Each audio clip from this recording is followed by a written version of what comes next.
ก็ก็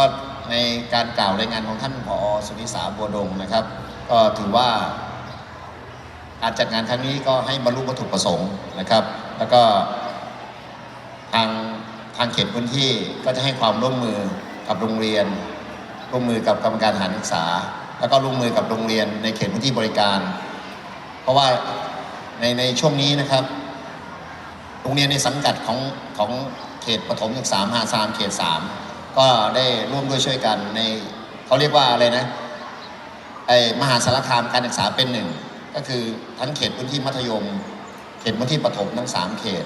นะครับแล้วก็ศึกษาธิการจังหวัดแล้วก็สกล.ก็ร่วมมือกันเป็นมหาสารคามการศึกษาเป็นหนึ่งนะครับ